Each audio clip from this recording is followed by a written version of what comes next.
इससे बड़ा turning point life में आया जब मेरे पास आया गीत MP3 का एक गाना पराडा। पराडा गाना किया, वो 800 मिलियन गया। उसके बाद तो बैक टू बैक गाने करते रहे, कोई 800 मिलियन, कोई 500 मिलियन, ऐसे ऐसे चलते गए। मैं तो ऐसी लड़की से ही दूर हो जाता हूँ कि जो ऐसी है वो फंसा नहीं सकती है। उनकी साइड से ऑफर आएगा, मैं नहीं करूँगा। होली होली करके मैं कास्टिंग करने लग गया। फिर मुझे अरविंदर कह रहा था एक गाना मिला, सारे गाने 200 मिलियन, 500 मिलियन, 300 मिलियन ऐसे जाते गए। फॉरन ब्लो, ब्याह गाना, इस वाले शूट का खाना उधर पहुंच गया, उसके शूट का खाना उधर पहुंच गया। इधर 100 बंदे थे, उधर 60 बंदे थे। और वहाँ पे मैंने सारा लाइट लूट सारा तामझाम भेज दिया, लाइट वाले सब कुछ ले गए, ट्रैक के टायर ले जाना भूल के। तो उन्होंने वहाँ का शूट ही कैंसिल कर दिया 2 घंटे बाद। उधर का पर्चा मेरे नाक का फट गया, 50,000 रुपये, लाख रुपये का, जो भी उनकी बेसिक कॉस्टिंग लगी, क्योंकि सब जूनियर पहुँच गए थे। बट समटाइम्स मोस्टली आर्टिस्ट ऐसे हैं जो सीरियल्स में बैठे हैं, जिनको मैंने यहाँ से जीरो से स्टार्ट करवाया और वो आए ब्याह गाना करवाया था, जिससे को सबसे ज़्यादा लाइमलाइट मिली थी। ओके, और भी बहुत सारे आर्टिस्ट ऐसे हैं जिनको मैंने डेब्यू करवाया। और साथ में आज के टाइम में 4 म्यूजिक वीडियो इंस्टाग्राम रीच भी चाहिए।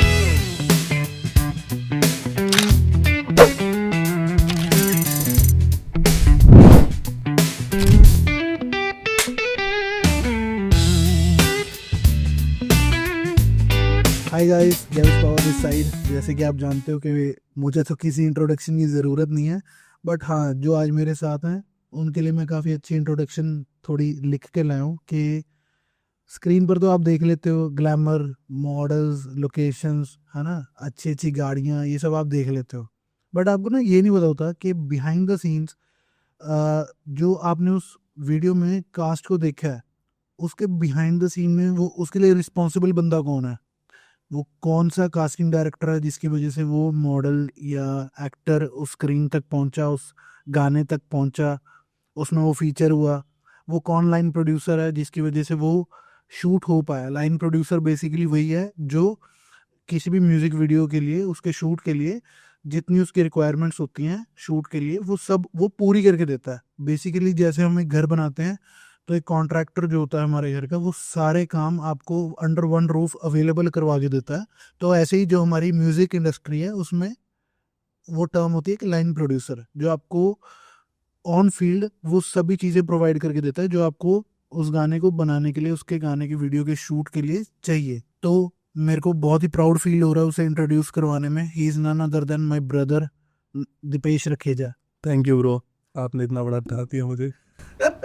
वो तो है ही है, चलो अलग से मैं तेरे से पैसे तो ले ही लूँगा। But on serious note, today I am really happy कि Deepesh is doing very well in the music scene. तो जितने भी बड़े गाने आप देखते हो स्क्रीन पर, चाहे वो हरियाणवी, पंजाबी, हिंदी, कोई भी जॉनर का गाना है, कोई भी लैंग्वेज का गाना है, तो उसमें कहीं ना कहीं दीपेश एसोसिएटेड होता है। और मुझे दीपेश को बुलाने का इसलिए वो था कि हमारे पास कुछ कॉमन स्टोरीज है जो हम आपको शायद बता सकते हैं, या कुछ ऐसे फैक्ट्स एंड फिगर्स है जो हम आपके सामने रखेंगे और आपको एक रियलिटी चेक मिलेगा इंडस्ट्री का कि हाँ भाई, काम ऐसे नहीं ऐसे होता है। क्योंकि हमेशा कहते हैं ना, हाथी के दांत दिखाने के और खाने के और। तो सेम हमारी इंडस्ट्री में भी होता है कि आपको जो स्क्रीन पर जो चकाचौंध दिखती है वो वैसा नहीं होता बिल्कुल भी। तो आज हम वो रियलिटी चेक लेने वाले हैं, direct from the man himself, Deepesh Rakheja. तो भाई सबसे पहले तो वेलकम, ठीक है। बहुत बढ़िया लगा कि तुमने टाइम निकाला आज के लिए, ठीक है। पहला सवाल, ये कास्टिंग डायरेक्टर या मैं कह लूँ कि लाइन प्रोड्यूसर, ये होता क्या है भाई? मतलब जितना मैं बता सकता था मैंने तो बता दिया, बट थोड़ा डिटेल में जानते हैं कि इसमें तुम्हारा काम क्या होता है, प्रोजेक्ट क्या होता है, ड्यूटीज़ क्या होती हैं, डिलीवरेबल्स क्या होते हैं। पहले मैं आपको बता दूं कि कास्टिंग डायरेक्टर का क्या काम होता है। हम्म। फॉर म्यूजिक वीडियो, हम्म। मतलब फिल्मों से अलग रख के मैं एक बार म्यूजिक वीडियो पे हाँ, सिर्फ म्यूजिक वीडियोस को तो बेसिकली कास्टिंग डायरेक्टर का ये काम होता है, डायरेक्टर की एक क्वेरी आई कि हमें ना ये लुक चाहिए इस फिल्म की, इस एक्ट्रेस जैसा लुक चाहिए, एक रेफरेंस देंगे मुझे। और एक समटाइम्स वो अपना बजट भी बता देते हैं कि मुझे इतने प्रोजेक्ट का बजट है, बट इसका डांस अच्छा होना चाहिए, ये लुक वाइज ऐसी दिखनी चाहिए, इसमें चबी फेस चाहिए, मतलब अपनी एक रिक्वायरमेंट दे देंगे, एक रेफरेंस लुक दे देंगे। उसके अकॉर्डिंग मेरे सर्कल में जितने भी लोग होंगे, या मुझे पता होगा मैंने किसी का ऑडिशन लिया होगा या कुछ भी करवाया होगा, उसके बिहाफ पे मैं उनको सिलेक्ट करूँगा, उस शॉर्ट लिस्ट प्रोफाइल करूँगा, देन मैं डायरेक्टर को फॉरवर्ड करता हूँ। उसके बाद हम लोग इस चीज़ को शॉर्ट लिस्ट करते हैं उसके बाद आर्टिस्ट फाइनल होता है, देन शूट की तैयारी होती है। तो डाटाबेस कैसे आता है कि जो मतलब सपोज करो मैं एज ए डायरेक्टर तुम्हें कहता हूँ कि यार मुझे ऐसी मॉडल चाहिए, ऐसा एक्टर चाहिए, तो वो डाटाबेस कैसे होता है तुम्हारे पास? ये सब एक्सपीरियंस के साथ आया है। मतलब जब इंडस्ट्री में आया हाँ। तो कोई लिंक तो था नहीं, मतलब जिनके 2-4 लड़कियों से लिंक था। बेसिकली मैं था बेसिकली प्रॉपर हिसार से, तो हिसार से मैंने हिसार हरियाणा। हरियाणा, हिसार में मुझे एकदम से फेसबुक पे मैसेज आया कि मॉडलिंग में कुछ पैसा इन्वेस्ट करो हम्म। और तुम्हारी लाइफ। हाँ, ये बैक स्टोरी तूने मेरे को पहले भी सुनाई हुई है, ये वाली जानना चाहता हूँ मैं। तो बेसिकली थोड़ा पैसा इन्वेस्ट करो, आपकी लाइफ बन जाएगी, हम आपको एक गाने में रोल देंगे। हम्म। तो मुझे चस्का लग गया, मुझे लगा क्या पढ़ाई वढ़ाई में क्या रखा है। तो मैं प्लान किया चुपचाप से, घर वालों को बिना बताए। उन्होंने मेरे से डिमांड की 15,000 रुपये, अराउंड 11 साल पहले।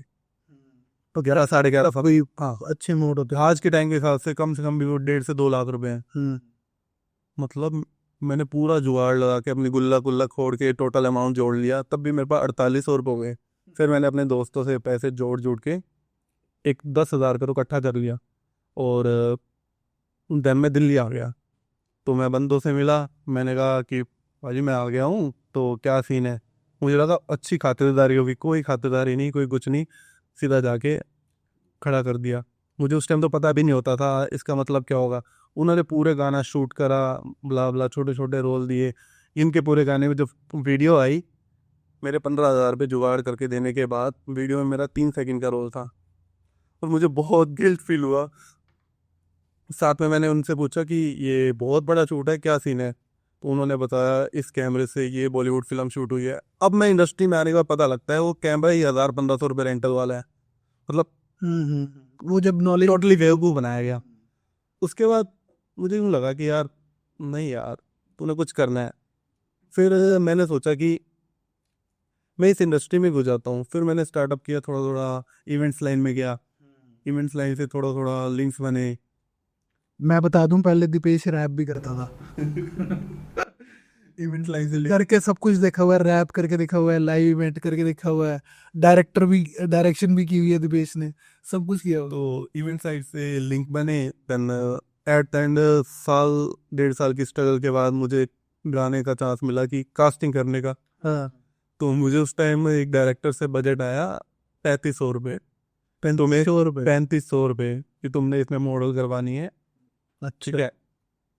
तो पर मॉडल को एक दिन में 5 गाने शूट करने हैं 3,500 में।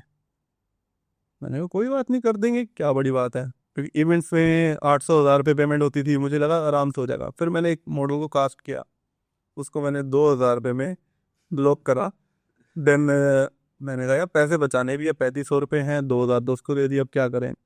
तो मैंने कहा यार कैब करूँगा तो भी महंगी पड़ेगी। तो मैंने जुगाड़ लगाया, मैंने बाइक पे बिठा के ले गया उसको शूटिंग रही, 200-300 का तेल भरवाया, उसके बाद खाना पीना खिलाया। लास्ट में जाके एट द एंड सारा कुछ करने के बाद मेरे पास 400 रुपये बचे हैं। मेरी जिंदगी की पहली कमाई, चलो। बट बहुत अच्छा रहा। मतलब बट यही सब स्टार्टअप हुआ। हाँ, यही सब स्ट्रगल है जिससे स्टार्ट हुआ अपना, है ना। वही चीज़ों से हम सीखे कि यार हाँ भाई, पैसा बनाना कोई आसान काम नहीं है, लगता है बस, ठीक है। एंड प्रोडक्शन का मैं बताता हूँ, प्रोडक्शन का कैसे हुआ। होली होली करके मैं कास्टिंग करने लग गया।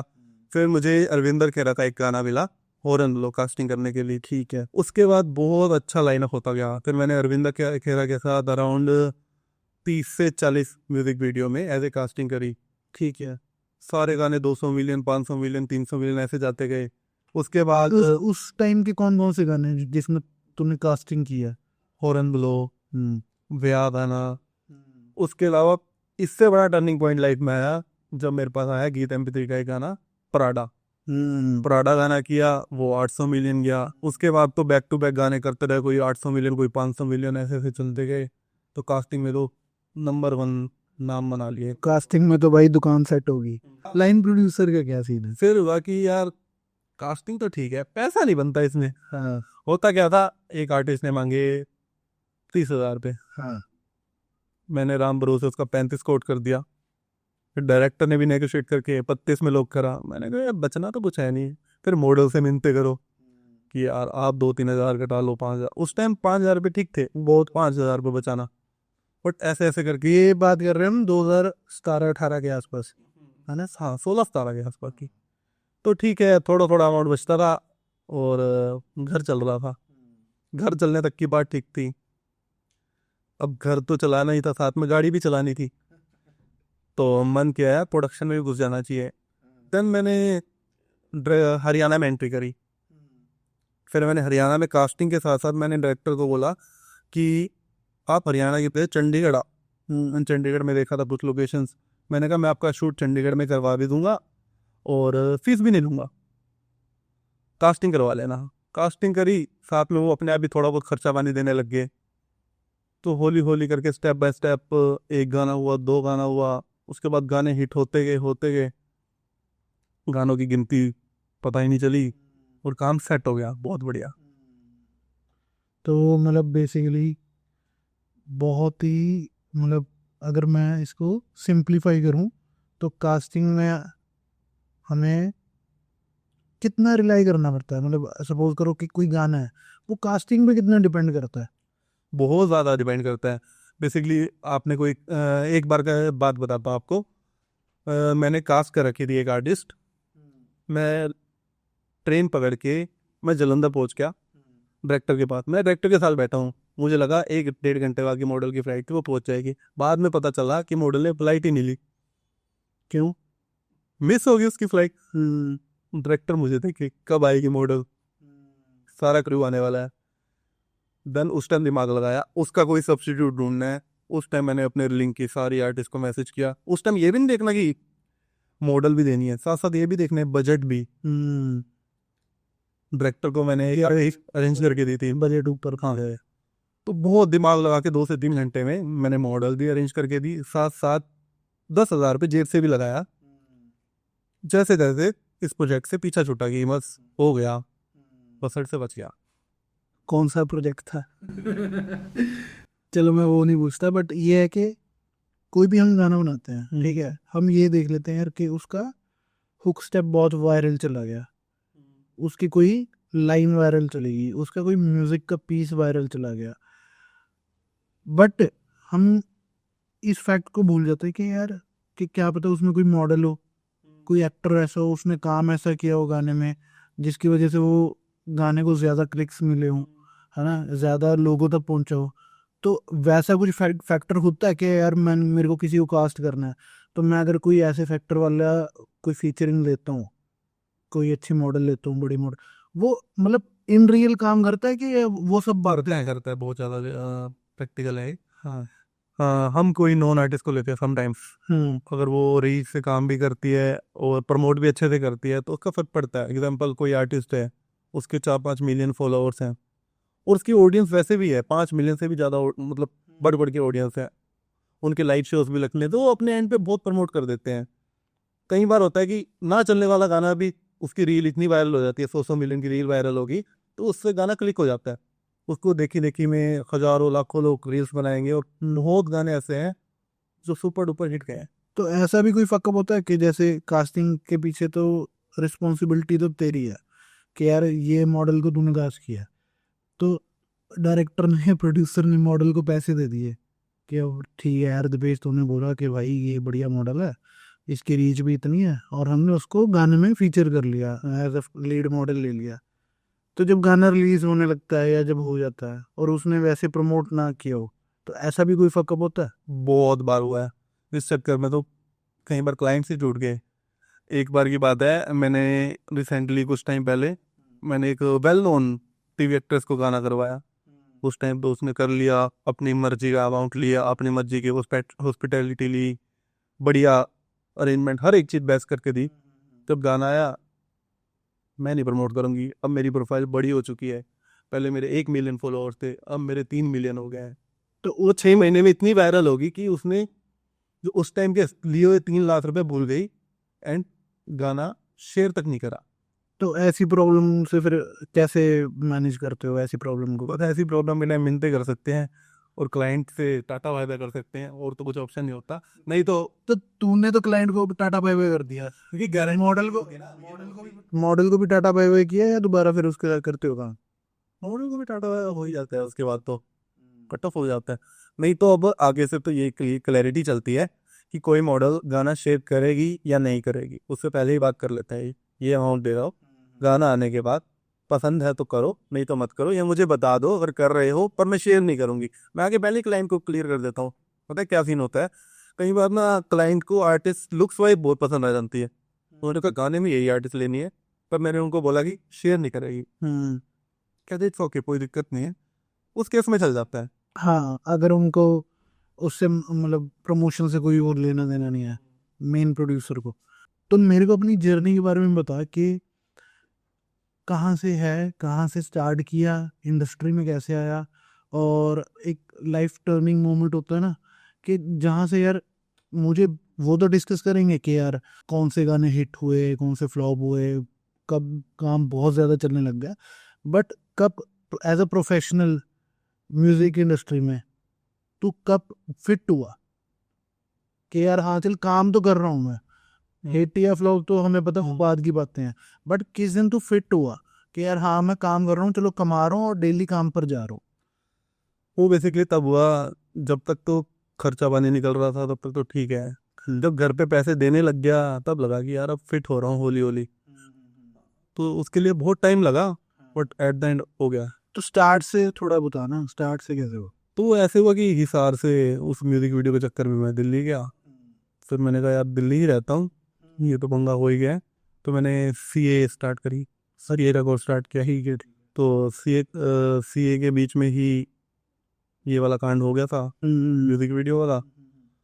उसके बाद फिर इवेंट्स से इसी चीज़ों से होता गया। देन होली होली मेरा काम थोड़ा थोड़ा सेट हो रहा था। फिर मैंने फैमिली को बोला मैं चंडीगढ़ शिफ्ट हो रहा हूँ, मैं सिंगल रूम लेके रह लूँगा शेयरिंग वेयरिंग में। तो फिर होली होली खर्चा पानी निकलने लग गया, 10-15 हज़ार रुपये महीने का कमाने लग गया, फिर 20 हज़ार पे आया, फिर 25 पे आया, होली होली करके तो एक 50 का आंकड़ा छू लिया। तो लगा कि यार नहीं अब ठीक है यार। अब ठीक है। हाँ, एक देनगर से अच्छी जॉब है, मैं हाँ, थोड़ा थोड़ा स्टेबल हो गया। कोई ऐसा एक्सपीरियंस है कि जिसमें तेरे को लगा हो कि यार भी इतनी बड़ी गड़बड़ होगी, या कोई ऐसी मोमेंट आई हो काम में जब तेरा मन किया हो यार मैं लाइन छोड़ रहा हूँ यूली, और नहीं मेरे से सहन हो रहा? कोई ऐसा दिन भी आया?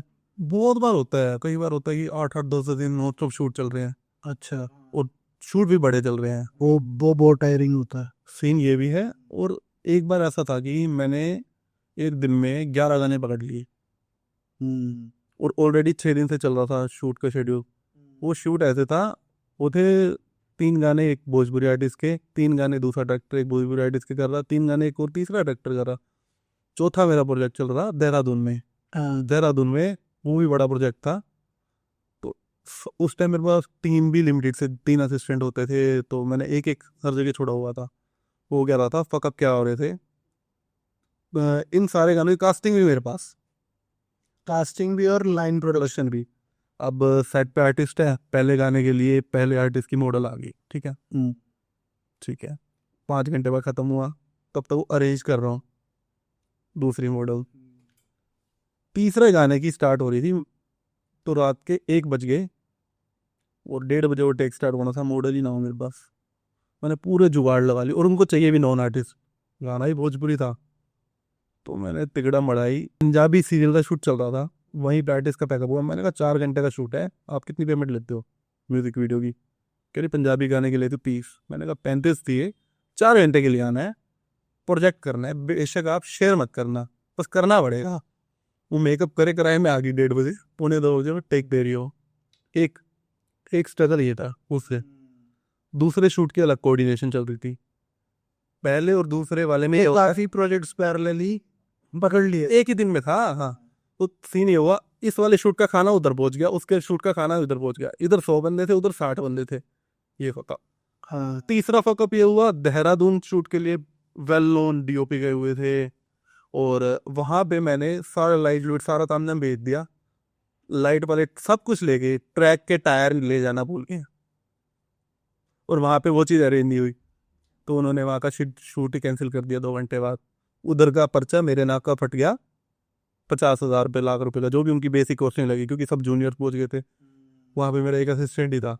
उधर तीसरा शेड्यूल चल रहा था, वहाँ पे भी कुछ फकअप हो गया छोटा सा। वहाँ पे मेरी कास्टिंग वास्टिंग थी तीसरे शेड्यूल में, उन्होंने 2 दिन गाने करने थे, तो उनकी भी कास्टिंग वास्टिंग चल रही थी।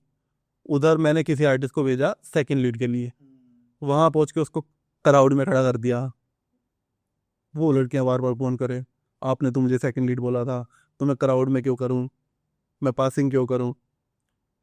एट द एंड मेरे साथ यूँ हो गया कि मैं कुछ नहीं कर सकता, मेरे आंखों में से आंसू आ रहे हैं। वो वैसे नहीं, नींद के 4-5 दिन से सोया नहीं, मतलब बॉडी जमा डल। मैंने यूँ लगा लो कि अफीम ने भी काम करना छोड़ दिया था। मतलब ऐसी हालत हो गई थी कि बस भगवान, बस ये दिन गायब कर दे मेरी जिंदगी से, इसको 3 दिन में कन्वर्ट कर दे।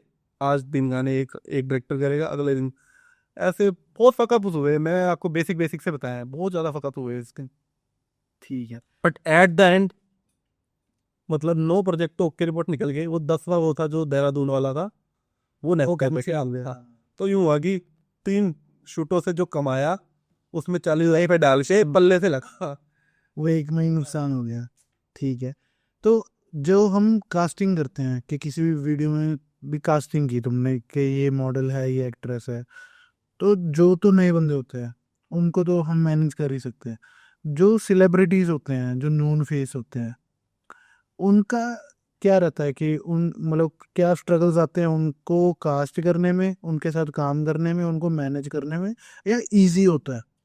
नहीं, दिक्कत तो होती है अगर आप किसी के सेलिब्रिटी मैनेजर से बात करो। बट समटाइम्स मोस्टली आर्टिस्ट ऐसे हैं जो सीरियल्स में बैठे हैं, जिनको मैंने यहाँ से जीरो से स्टार्ट करवाया और वो वहाँ हैं, तो उनसे मेरी डायरेक्ट टॉक हो जाती है।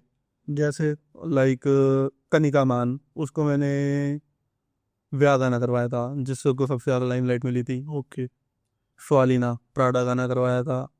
हाँ। और भी बहुत सारे आर्टिस्ट ऐसे हैं जिनको मैंने डेब्यू डेब्यू करवाया। परी चौधरी, प्रियंका चौधरी जो बिग बॉस जीती थी, उसको भी डेब्यू मैंने करवाया था अरविंदर खेरा के साथ, तोड़ देने का गाना, और निशान बुलर का। ठीक है। वो भी गाना बहुत आगे तक गया था। उसके अलावा बहुत सारे आर्टिस्ट हैं जिनको मैंने रिपीटेशन में काम किया।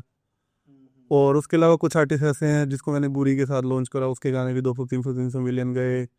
और भी बसेरे ऐसे हैं। तो ये जो 200 200 300 300 मिलियन जाते हैं, इनमें से कुछ पैसा मिलता है तेरे को? नहीं नहीं नहीं, अपनी जो भी खर्चा पानी स्टार्टिंग में मिल जाता है। सही है। तो मतलब मेरा ये सवाल पूछने का मेरा मोटिव ये था कि जब हम कोई बड़ा सेलिब्रिटी लेते हैं, है ना, तो उसमें क्या होता है, तूने ये नोटिस किया होगा कि उनमें ना एक एक वॉल बना के रखते हैं वो बंदे। हाँ, वॉल कैसे कि तू उनके सेलिब्रिटी मैनेजर से बात करेगा या उसका जो भी कोई पीआर। Conversation gap. मैं पहले मैनेजर को बताऊंगा, वो आगे उसकी मेकअप आर्टिस्ट को बताएगी, वो आगे उससे पूछेगी। हाँ, ऐसे वन बाय वन चीज पहुंचती है। तो फिर तू डायरेक्टर को बताएगा। हाँ, इसकी वजह से भी बहुत मचेरे डिले हो जाती हैं। ऐसे कोई एक किस्सा शेयर कर सकता है? हाँ, मैंने किसी से मतलब मैं इसलिए पूछ रहा हूँ कि ताकि हम एक रियल लाइफ ऑन फील्ड एक रियल केस स्टडी कर सकें, ताकि जो देख रहे हैं, जो समझते हैं कि ये काम आसान होता है, भाई फोन कर दिया मॉडल को, मॉडल आ गई शूट पे, काम हो गया, ऐसा नहीं होता। मतलब इसके लिए मैं एक अच्छा एक्सपीरियंस बताता हूँ अपनी लाइफ का। बट मैंने उसकी कास्टिंग नहीं करी थी। I am line producer and executive producer of this project. ठीक है। मैंने एक अयोध्या में प्रोजेक्ट किया था। ओके, हाँ। और उसमें बेसिकली कास्ट थी जो आपने बचपन से देखा होगा, राम, लक्ष्मण, सीता जी। अच्छा, यू वांट टू से अरुण गोविल। अरुण गोविल, ठीक है। सुनील। हाँ, सुनील, एंड जो सीता जी, सीता जी का करेक्टर था जो भी। वो क्या नाम है, भूल गया। हाँ, ठीक है। तो उनके साथ बहुत कन्वर्सेशन का सीन रहता था कि मतलब एक तो वो सीनियर आर्टिस्ट, बहुत सीनियर आर्टिस्ट है, उनके मेकअप आर्टिस्ट, उनकी कुछ डिमांड्स भी थी। सबसे ज़्यादा दिक्कत आई हमें अयोध्या में थे। कन्वर्सेशन गैप कैसे हो रहा था, हम जहाँ पे शूट कर रहे थे, हमने 200 बंदों को क्राउड बुला रखा, हाँ। 2,000 लोग अपने बीच में बढ़ रहे हैं। वो कह रहे हैं कि पहले इन बंदों को हटाओ, हम तभी शूट कर पाएंगे। ऊपर से वो एक्टिविटी भी ज़्यादा नहीं कर पाते, लाइक हाँ हाँ। Because of as. हम्म, तो उनकी कोई डिमांड आती ऑन द स्पॉट, उसका मैनेजर हमें बताना भूल गया इतनी सारी दिक्कतों के बीच में। और सबसे बड़ी दिक्कत ये थी, उस टाइम अयोध्या में सिर्फ एक ही 5 स्टार प्रॉपर्टी थी, हम्म, तो आर्टिस्ट, इतने बड़े आर्टिस्ट हैं तो वो तो डिमांड करेंगे। तो हमारे पास वही ऑप्शन था। तो उन्होंने कहा कि हमें और ऑप्शन चाहिए, नहीं तो हमें लखनऊ रुकवा दो। मतलब ये भी कन्वर्सेशन गैप काफ़ी हुए कि मतलब क्लास वाइज 4 स्टार में रुकना है, 5 स्टार में रुकना है या क्या। ओके, उनकी डिमांड्स आती है।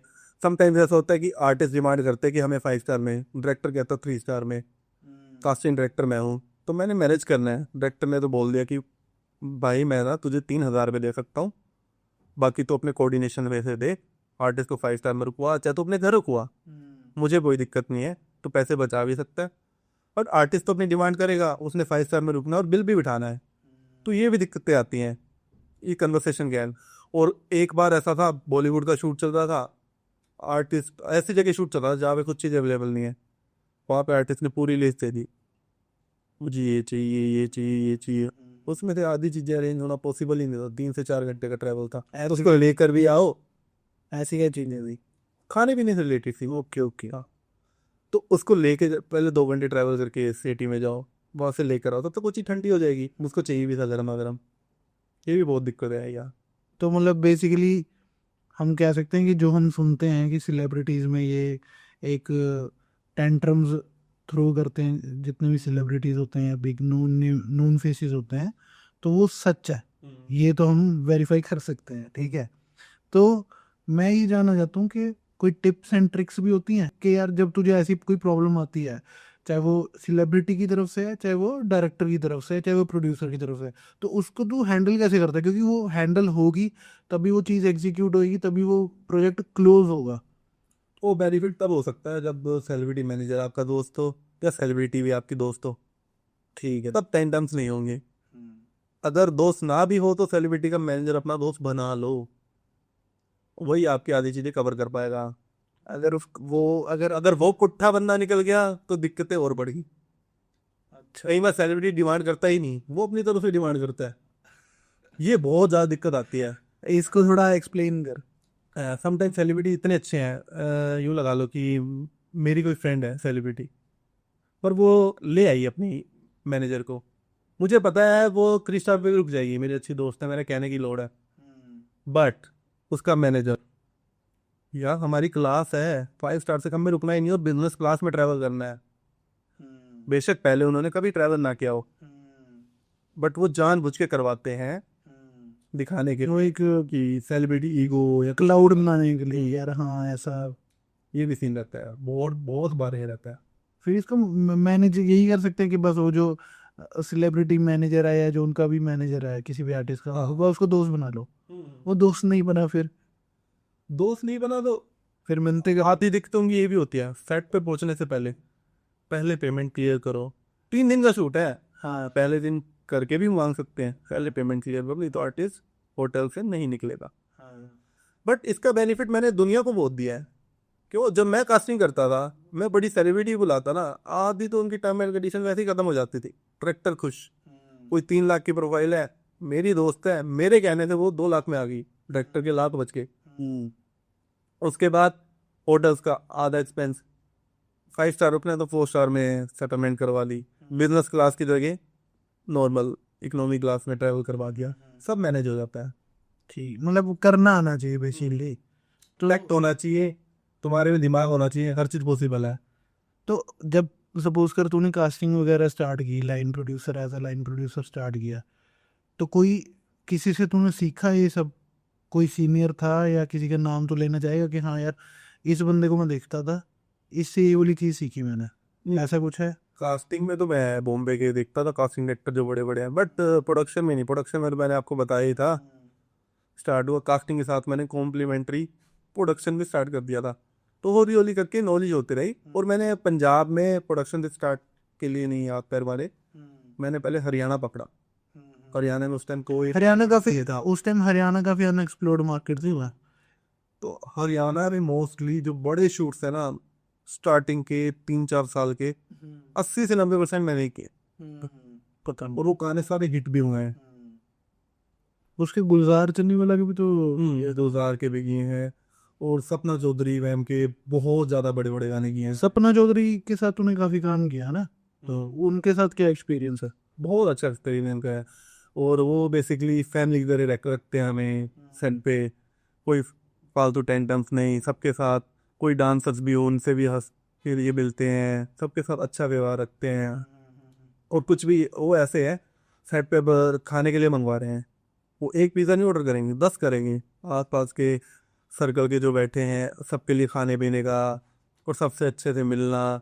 कोई अगर फोटो वोटो के लिए बोलता है, अगर मैम बिल्कुल ओके रिपोर्ट मूड में है तो बिल्कुल मना नहीं। बहुत अच्छा नेचर है। तो कोई इनसाइड स्टोरी बताओ ना किसी शूट की। मैंने मैम के साथ अराउंड कर ली होंगी मैंने 200 गाने। 200? 200 गाने मैं मैम के साथ कर लिए होंगे। मोस्टली अच्छा एक्सपीरियंस ही रहा है, कोई बुरा तो कुछ भी नहीं रहा। बस बस मैम थोड़े मूडी जरूर है। मतलब मैम ने आज शूट नहीं करना, एग्जाम्पल मैम सेट पे भी आके आज मन नहीं है तो मैम कहते कोई बात नहीं, हम पेमेंट कर देंगे पर शूट नहीं कर रहे, कोई दिक्कत नहीं है। जो भी बेसिक कैश देकर। जैसे कई बार मैं एक बार हम गए थे हरियाणा। मैम ने कहा कि गाना था जले टू, ठीक है। मैम ने कहा कि मेरे घर वाले एरिया के आसपास करेंगे तो तुम सब आ जाओ। हम लोग ट्रैवल करके गए, वहाँ पे जाके हमें भी यूँ लगा कि यार यहाँ पे बढ़िया शूट भी नहीं होगा, और मैडम को भी अंदर से वाइब नहीं आ रही। यहाँ पे कोई चक्कर नहीं, इसको 2 दिन बाद चंडीगढ़ ही शूट करते हैं। तो सबको थोड़ा थोड़ा जो पेमेंट था वो पे करके मैम ने कहा कि परसों करते हैं। और वो गाना, जिस गाने में हमारी ना ज़्यादा दिक्कतें आई हैं या कोई ज़्यादा पंगा पंगा हुआ है या 2-3 बारी में शूट हुआ है, तो वो गाना सुपर डुपर हिट है। आपने सुना ही होगा, जले टू 500 से 700 मिलियन हो चुका है। और साथ ही साथ सुमित गोस्वामी का गाना था, वो लॉकडाउन के टाइम में हमने शूट किया था, फीलिंग्स। हाँ। तो उसमें भी बड़ी दिक्कत आई। हम पहले दिन शूट करने गए फार्म हाउस में, उस टाइम कोविड आ चुका था। वहाँ पे लोग इकट्ठे हो गए। लोगों ने बोला भाई कोविड आ रखा है, गवर्नमेंट में हमने कंप्लेन कर रही है, आप लोग घर जाओ। काफ़ी हल्ला उल्ला हो गया। 3-4 घंटे के बाद हम सेट छोड़ के गए नुकसा। उसके बाद हमने हफ्ते बाद छुप के करने की प्लान करा, तो वहाँ भी पुलिस की रेड सी बढ़ गई। फिर जाके तीसरी बारी में वो गाना उसी लोकेशन में जुगाड़ लगा के हमने जैसे तैसे शूट करा। और वो गाना सुमित गोस्वामी का सबसे बड़ा एक गाना गया। उस गाने से ही मुझे कम से कम 100 गाने एज ए लाइन प्रोड्यूसर मिले होंगे। मतलब बहुत अच्छा नाम बना था उस गाने से भी। मतलब कह सकते हैं कि अगर एक कोई गाना हिट होता है तो वो सारी टीम के लिए बेनिफिशियल है, सिर्फ सिंगर के लिए नहीं है या मॉडल के लिए नहीं है। Director, producer, casting director, line producer, सबको काम मिलता है अगर एक गाना हिट हो जाता मोनेटरी टर्म्स में कंपनी को सबसे ज़्यादा बेनिफिट होता है। उसके बाद अगर आर्टिस्ट का होता है। है, रेफरेंस हो जाते हैं कि हाँ यार इसने ये काम किया है। डायरेक्टर्स को भी बहुत बेनिफिट होता ही है कि इस डायरेक्टर ने इस गाने की वीडियो बनाई तो इससे वीडियो करवाना, ये लक्की है। ये भी बहुत मैटर करता है। तो मेरे लिए क्यों नहीं लकी निकलता तो? तो मेरा नेक्स्ट क्वेश्चन ये है कि एज अ लाइन प्रोड्यूसर, कोई आज आज के टाइम में लाइन प्रोड्यूसर बनना चाहता है तो क्या स्कोप है इंडस्ट्री में, कि बनना चाहिए, पैसा है या नहीं है? और अगर बनना चाहिए तो कितना मुश्किल है, कितना आसान है, वो समझा थोड़ा। अब तो बहुत ज़्यादा कंपटीशन हो गया है, मतलब नाम का खा रहे हैं। जिसका नाम जैसे है उसके उतने क्लाइंट्स हैं, उसके भी आप पे। अब जैसे लोकल मार्केट में बहुत ज़्यादा कंपटीशन हो गया है म्यूज़िक वीडियो के मार्केट में, तो मार्जिन रेट बहुत कम हो गया है। तो बेनिफिशियल ये है कि स्टार्ट करना भी है, अगर इंटरेस्ट है तो होली से स्टार्ट करो, किसी प्रोडक्शन हाउस के अंदर एज ए असिस्टेंट काम करना स्टार्ट करो। ठीक, production assistant step by step सीखो, 2 से 3 साल का एक्सपीरियंस लो। अगर इस मार्केट में सेटिंग बन रही है तो यहाँ करो, अदरवाइज बॉम्बे जाओ, बॉम्बे में अपना एक्सपीरियंस लेके काम स्टार्ट करो। टाइम टू टाइम आपको मिल जाएगा बेनिफिट, ठीक है। अदरवाइज कोई ऐसी कंट्री पकड़ लो अपना टाइम देके जहाँ पे लाइन प्रोड्यूसर कम हो, आपकी सेटिंग बन सकती है। आउट ऑफ इंडिया शूट करने का बेनिफिट ज़्यादा है। तूने आउट ऑफ इंडिया भी बहुत प्रोजेक्ट शूट किए हैं, तो कौन कौन सी कंट्री में किए हैं? मैंने दुबई में अराउंड 50+ फिल्म्स किए हैं, 607 बार ट्रैवल करा है। आर्मेनिया किए हैं, और बैंकॉक भी करे हैं 2-3 यानी। मतलब बैंकॉक, आर्मेनिया एंड दुबई, हमने इन इंटरनेशनल कंट्रीज में हमने अपने पंजाबी या हरियाणवी गाने शूट किए हैं। तो इनमें से कोई ऐसी कंट्री है जो बहुत, जहाँ पर शूट करना बहुत इजी हो, या कोई ऐसी कंट्री है जहाँ पर बहुत मुश्किल आई हो? बेसिकली आर्मेनिया पे शूट करना बहुत कंफर्टेबल है, मतलब बढ़िया भाई। वहाँ पे जो मैनेजमेंट है वो बजट फ्रेंडली भी है, और अच्छा क्राउड मिलेगा आपको, बजट फ्रेंडली मिलेगा, प्यारा शूट होगा। मतलब आपको लंदन की वाइब भी मिलेगी, ठीक है, साथ साथ आपको पहाड़ भी मिल जाएंगे, वो डंप यार्ड वगैरह ऐसे एरिया मिल जाएंगे, फैक्ट्रीज वाला वाइब भी मिल जाएगी, सिटी वाइब भी मिल जाएगी। मतलब 4-5 तरह की अलग अलग वाइब मिल जाएगी। आप 5 से 6 गाने शूट करने का प्लान कर रहे हैं तो जा सकते हैं आर्मीनिया। ठीक है, मतलब अर्मेनिया में इजी है अगर आपको शूट करना है, तो कितना पैसा लग जाता है अगर अर्मेनिया में एक गाना शूट? ये ठीक ठाक सा गाना शूट करना होगा तो 4 लाख लग जाता है। 4 लाख लग जाता है, वहाँ का खर्चा सिर्फ, नोट है वो। ट्रैवल एक्सक्लूड करके? तो अगर ट्रैवल इंक्लूड करके कितना पड़ जाता है? मतलब एक ओन एन एवरेज 4 गाने शूट करने हैं तो 5 लाख क्या है। एक गाना शूट करना है तो कितनी? एक गाने के लिए अगर वही ट्रैवल के लिए वही 4 बंदे जुड़ रहे हैं तो वो 6 लाख पहुंच गया। मतलब अगर हमें एक गाना शूट करना है अर्मेनिया में तो कम से कम हमें जेब में 6 लाख रुपए चाहिए, और दुबई में करना हो तो? दुबई में भी शूट 2 लाख में भी हो जाता है और 50 लाख में भी होता है। अगर ये क्या डिफरेंस है? डिफरेंस ये होता है कि अगर हम छोटे कैमरे से शूट कर रहे हैं तो एक लिमिटेड सी लोकेशन है, जिस गवर्नमेंट लोकेशन है, कुछ प्राइवेट सस्ती लोकेशन है जहाँ पे हम कर सकते हैं, तो हम जा सकते हैं दुबई। अगर हमने बड़ा शूट करना है, हमने कुछ बड़ी प्राइवेट लोकेशन लेनी है जिसमें हमने बहुत लग्जरी दिखाना है, तो करोड़ रुपया भी लग जाता है दुबई में। वो मतलब 80% इंडस्ट्री 2 से 5 लाख 8 लाख के हेर फेर वाले ही करती है। मतलब एवरेज पकड़ के चले कि 5-6 लाख रुपए में आप अपना एक म्यूजिक वीडियो फॉरेन में शूट कर सकते हो, दुबई या अर्मेनिया में, ये पकड़ के। अगर आपका लड़का लड़की बेस गाना है तो आप 2 लाख में भी शूट कर लोगे, 1.5 लाख में भी कर लो। लड़का लड़की बेस गाना में मतलब एक्टर और एक्ट्रेस, दैट्स इट। लड़का लड़की की कोई लव स्टोरी सॉन्ग है, आपको वॉक वगैरह लेनी है, बेसिकली रोमांटिक जगहों पे शूट करना है, तो हो जाते 1.5 से 2 लाख में भी। अच्छा, मतलब बीच में और कुछ नहीं चाहिए, ना डांसर्स चाहिए, ना हेफ्टी कोई आर्ट वर्क चाहिए, ना गाड़ियाँ चाहिए, ऐसा कुछ नहीं? 2.5 लाख में लगा दोगे, आपकी अच्छी लग्जरी गाड़ी बेड हो जाएगी दुबई में। सेम चीज़ है नहीं है। Okay okay okay okay. यार कास्टिंग डायरेक्टर या लाइन प्रोड्यूसर, मैं अगर अपने घर पे बोलता कि मुझे कास्टिंग डायरेक्टर बनना है, लाइन प्रोड्यूसर बनना है, मेरा बाप मुझे गोली मार देता। ठीक है, तो तू कैसे आया इस लाइन में, या तेरी फैमिली ने अपोज नहीं किया था? बहुत ज़्यादा, पूरा खानदान धुल गया था। मतलब थोड़ा का काम क्या है, थोड़ा डिटेल। मम्मी से एक ही क्वेश्चन पूछा जाता था पूरी फैमिली वाले, करता क्या है आपका लड़का। मम्मी कहती कास्टिंग डायरेक्टर है। वो कहते क्या काम है। मम्मी कहते कि गानों में एक्टर एक्ट्रेस देते हैं। और मतलब रिश्तेदारों का है एक ही डायलॉग होता था, लड़कियां सप्लाई करता है। मैंने कहा है ऐसा कुछ नहीं है। बेसिकली गाने का शूट होता है, उसके लिए एक्टर एक्ट्रेस की जो रिक्वायरमेंट होती है एक डिसेंट वे में उसको करने में प्रोवाइड करवाना होता है। उसके बदले मुझे आर्टिस्ट से या डायरेक्टर से जो भी मेरे को एक मेरी फीस मिलती है उसके भी मैं काम करता हूँ। मतलब 3 साल तक तो इसके लिए मेरे को इतने ताने पड़े, इसका काम छुड़वाओ पहले, बहुत गंदा काम है, लड़कियों के साथ ही घूमता रहता है, कुछ गलत काम तो नहीं करने लग गया आपका लड़का। मतलब बहुत गलत वे में लेने लग गए, क्योंकि इसकी इमेज भी ऐसी है कास्टिंग डायरेक्टर्स की।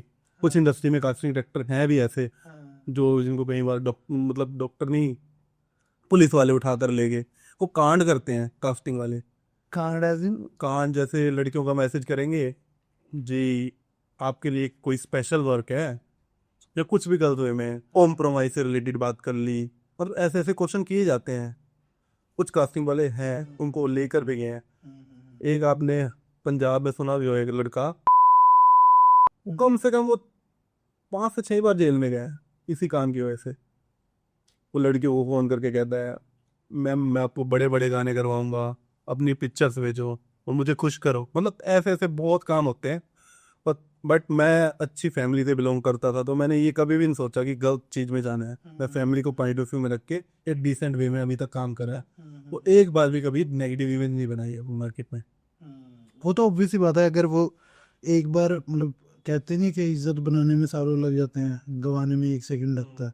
तो ठीक है, मैं जहाँ तक पर्सनली हम एक दूसरे को जानते हैं, तो हमें पता है यार हम इस लाइन में उतनी हद तक की हैं जितने तक हद तक हम सिर्फ पैसा कमा रहे हैं या हमारा प्रोफेशन अलाउ करता है। पर्सनली इस लाइन में इंटरेस्ट भी नहीं है कि यार, अगर हम क्रिएटिवली या आर्टिस्ट उसमें देखें पर्सपेक्टिव में कि यार कोई बोले यार अगर आज पैसा नहीं बन रहा तो शायद हम लाइन छोड़ देंगे, आज हम पैसा बना पा रहे हैं तो शायद हम इस लाइन में हैं, दैट्स इट, है ना। चलो ये तो हो गया कि यार घर वालों ने अपोज किया, तूने लड़ाई भी हुई, झगड़ा ताने ये सब चलते हैं, ये हर एक की। मैंने भी पढ़ाई छोड़ दी इसके लिए। पढ़ाई छोड़ दी, वो कैसे मतलब? मैं सीए कर रहा था हाँ हाँ हाँ। एक सीन, एक बढ़िया बात बताता हूँ।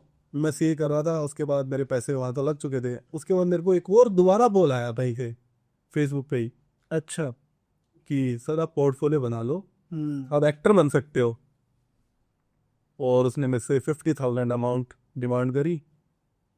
मैं था, मैंने कहा करियर तो बनाना ही है यार, ये तो बकवास काम है, पढ़ाई वढ़ाई। तूने दिए 50,000? मैंने 50,000 रुपये फीस वाले, जो साल की फीस थी सीएई, मैंने वो ट्रेन पे बैठ के पहुंच गया बॉम्बे, वो 50,000 रुपये दे दिए। और उसने मेरे को नॉर्मल खड़ा करके 15-20 फोटो खींची। उसके बाद पता नहीं, उसके बाद उसका फ़ोन ही नहीं लगा। उस टाइम फ़ोन भी छोटा सा होता था, बटन वाला। ये सबसे बुरा एक्सपीरियंस था। इसके बाद मैंने कहा यार नहीं यार, पैसे लेने वाला काम नहीं करना आगे से। मैंने इस लाइन में घुसना है, अच्छे से थोड़ा टाइम देके नॉलेज लेनी है, और लोगों को चांस देना है कास्टिंग में कैसे आई, मतलब लोगों से पैसे नहीं ठगने। तो मैं इसको ये ऐसे बोल सकता हूँ कि तू अपनी कास्टिंग करवाने लोगों के पास गया, तूने उस काम के पैसे दिए, तेरे साथ धोखा हुआ, तेरा लोगों ने मतलब बेवकूफ़ बनाया, तुझे ठगा, है ना? तो तुझे वो रियलाइज़ हुआ कि यार ये प्रॉब्लम बहुत बड़ी है। तो तू इंडस्ट्री में आया, तूने उस काम को प्रोफेशनली सीखा, और फिर तूने लोगों को फिर हेल्प की, और तूने उसमें से बिजनेस खड़ा किया। इसको हम अगर रैप अप करेंगे ना, ठीक है, तो अभी क्या चल रहा है अब लाइफ में? कितने बड़े गाने हैं, किन किन के साथ काम कर रहा है तू? ये थोड़ा जर्नी बता। मैंने कर लिया अराउंड 3,000 प्लस गाने कर लिए। 3,000 प्लस प्लस? गाने कर चुका हूँ। और रिसेंटली अभी जस्ट मैं अभी दुबई में काफ़ी सारे प्रोजेक्ट्स करके आया हूँ। उन 3,000 गानों में मैं तेरे से अगर टॉप तेरे 10 गाने पूछूं जिनमें तूने एज ए लाइन प्रोड्यूसर काम किया हो या कास्टिंग डायरेक्टर काम किया हो, वो 10 गाने कौन से होंगे? हरियाणा में लगा लो जो बड़े गाने, हिट गाने, जले टू, हम्म। जिप्सी, कलेशी चोरी, मतलब इन गानों से बड़ी लाइमलाइट मिलती है, मतलब कि हाँ यार ये गाना इसने। और पंजाबी, पंजाबी में जी करदा सुना होगा, जी खान, गैरी संधू, हम्म। ये हो गया। मतलब बथेरे हैं यार, गिनती नहीं है सच बताओ तो। पराठा कास्टिंग में है, ये लहंगा कास्टिंग में है, मतलब भर भर के हैं गाने तो। अगर हम यूट्यूब पे जाए, नहीं, यूट्यूब में मेरा नाम डालोगे तो, जब नाम नहीं डलता था उसके बाद भी हम नॉर्मल भी चेक करोगे, 600-700 गाने तो मिनिमम मिल जाएंगे आपको कि जिसमें मेरा नाम डला हुआ है। उससे पहले कुछ में पार्टनरशिप में एक कंपनी का नाम आते थे, तो वो डला हुआ मिल जाएगा। मतलब कुल मिला के मिनिमम तो मिनिमम भी आपको 1,000 गाने मिल जाएंगी। 1,000 गाने बहुत बहुत बड़ा नंबर है। 1,000 गाने, म्यूजिक वीडियो, आपने एज ए लाइन प्रोड्यूसर या कास्टिंग डायरेक्टर काम किया हो। मतलब ये तो आपको मिल जाएंगे। वो दो दो 1,000 गाने तो ऐसे भी जिसमें नाम डलवाते नहीं थे, उस टाइम ट्रेंड ही नहीं था। ट्रेंड नहीं था। और फीलिंग्स गाना वो भी बहुत बड़ा गया था, मतलब उस टाइम तो सुमित गोस्वामी का नाम चलता था, तो उसके अभिमान से गाने हाँ। बैक टू बैक करे। पहला गाना 600 मिलियन, दूसरा 200 मिलियन, उससे अगला 200 मिलियन, उससे अगला 100 मिलियन, उससे अगला 300 मिलियन, ऐसे था मतलब। तो अगर आपको 100-200 मिलियन का गाना चाहिए तो दिपेश से काम करवा लो, है ना? जरूर। मैं भी एक दो गाने करवाता हूँ। तो ठीक है, हमें कास्टिंग का पता चल गया, हमें लाइन प्रोड्यूसर का क्या काम होता है और कास्टिंग डायरेक्टर का क्या काम होता है, ये हमने जान लिया है। उसमें कितना मुश्किल है कितना आसान है, वो तो जैसा आप काम करोगे पता चल ही जाएगा।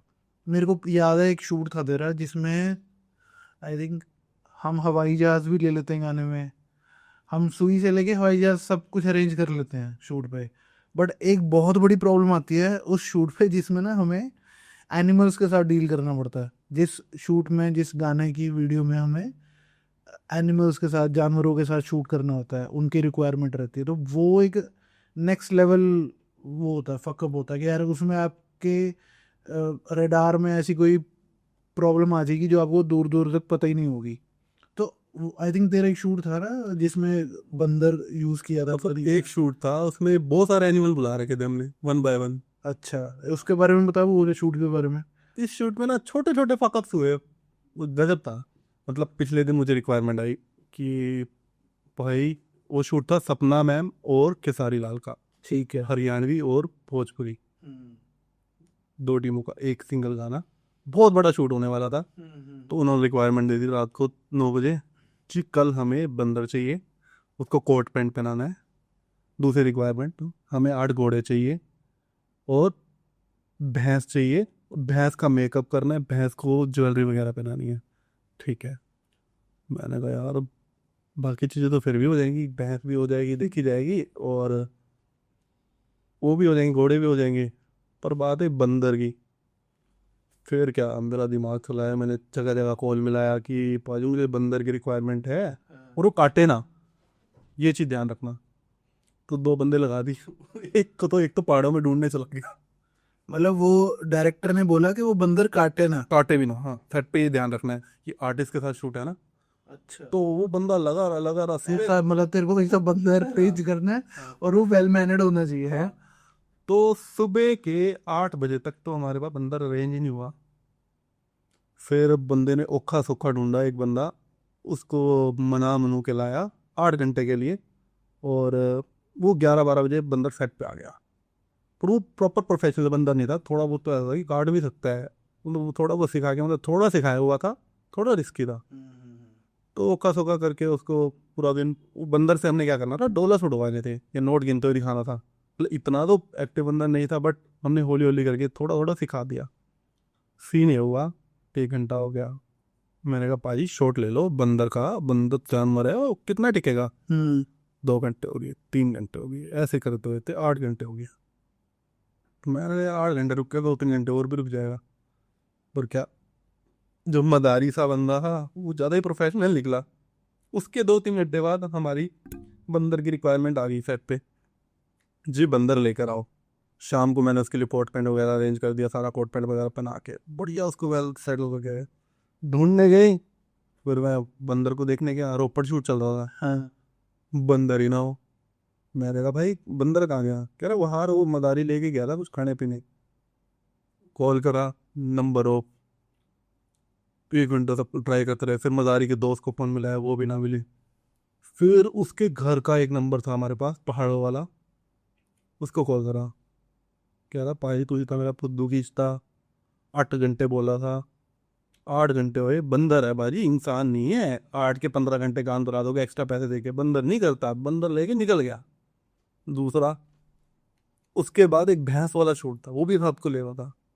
शाम को भैंस आई, वो 2 घंटे चर के निकल गई, इससे आए नहीं रुकेगी। हाँ। मैंने कहा यार भैंस तो करनी पड़ेगी दोबारा। भैंस भी उनको चाहिए थी, एक स्पेशल अलग से सींग होते हैं ना वैसे वाली, उसका मेकअप भी करना था, बढ़िया ज्वेलरी ज्वेलरी ला रखी थी, कॉस्ट्यूम स्टाइल इससे। फिर रात के 3 बजे बैकअप होना था हमारा, और 12:30 बजे मैं भैंस की खोज में निकला कि दिन में जो भैंस आई थी वो पक गई। हाँ।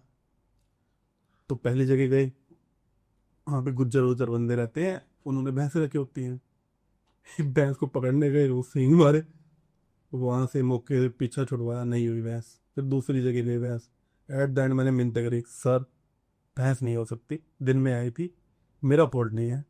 कह रहा प्रोडक्शन का काम है, जो भी चीज़ बोली है वो चाहिए सेट पे, एक्स्ट्रा टाइम लगेगा, एक्स्ट्रा पैसे देंगे, चीज़ तो चाहिए चाहिए। ये सब भैंस की वजह से तो गालियाँ पड़ी, सच बताऊंगे। उसके बाद घोड़े मंगवाए थे 8, 8 में से सारे थे कपल। ये तो आके 2 को पहुंचते पहुंचते प्यार जाग गया। घोड़े का टेम्पू वाला उनको उल्टा ही ले गया।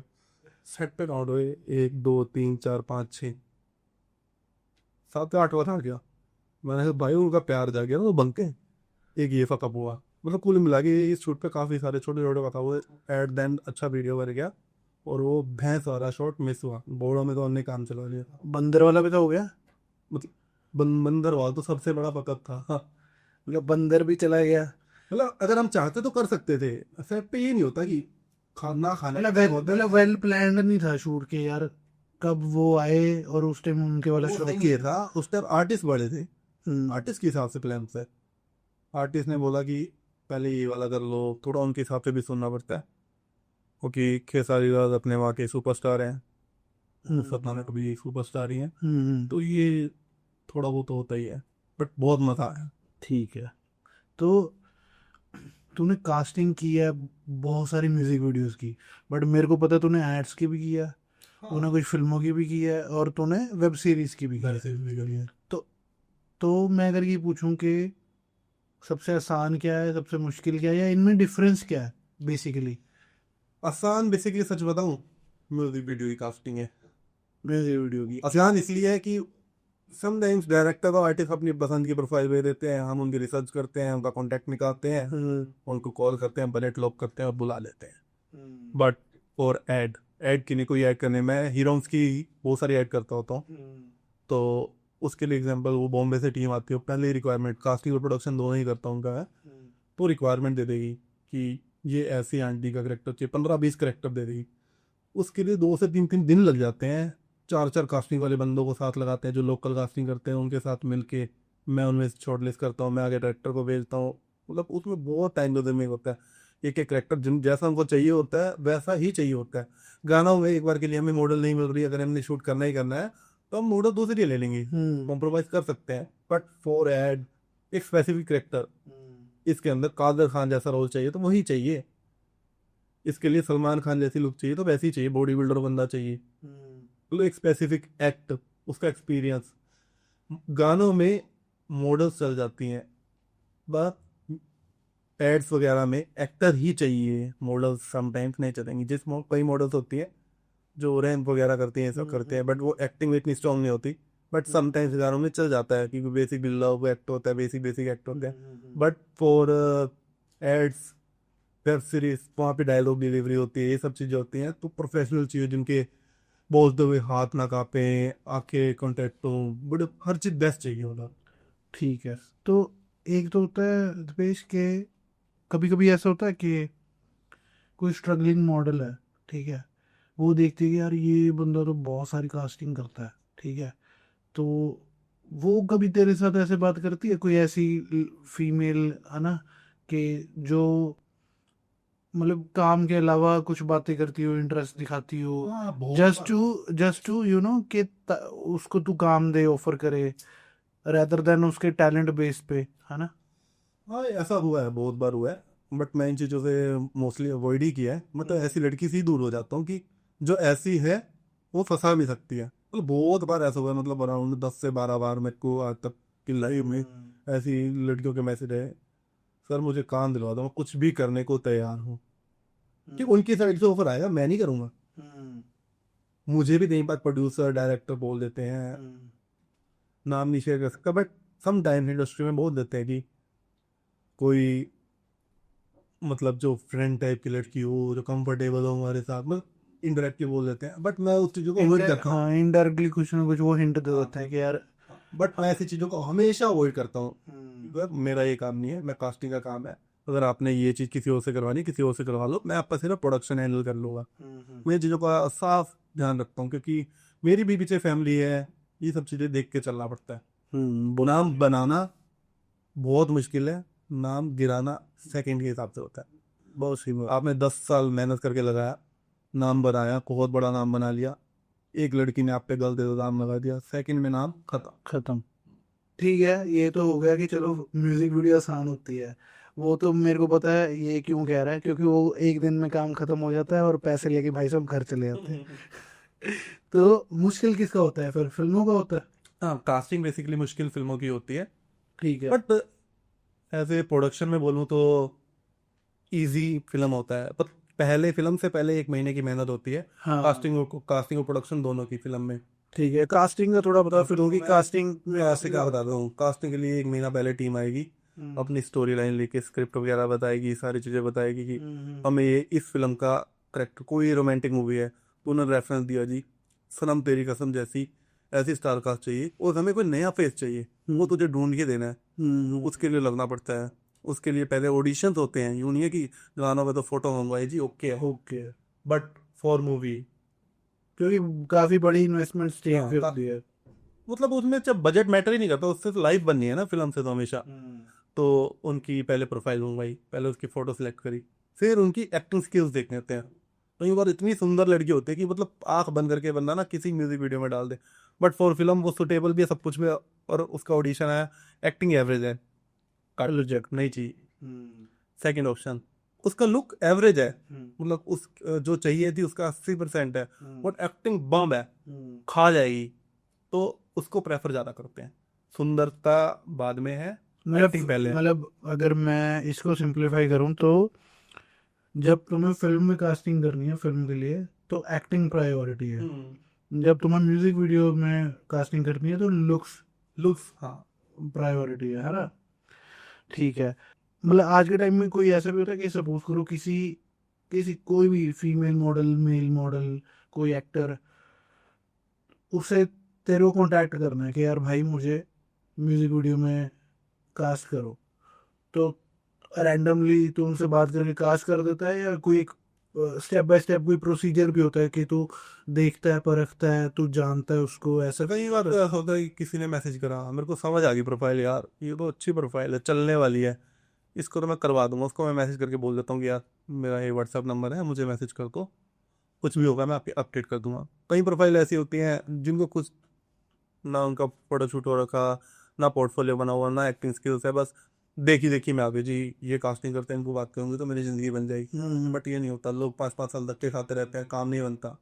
तो काम बनाना हो तो क्या करना होता है? पोर्टफोलियो आज के टाइम में चाहिए ही चाहिए। पोर्टफोलियो तो चाहिए ही चाहिए, साथ में एक्टिंग स्किल्स भी चाहिए, लुक्स भी चाहिए, फैशन सेंस भी चाहिए, और साथ में आज के टाइम में for music video Instagram reach भी चाहिए फॉर।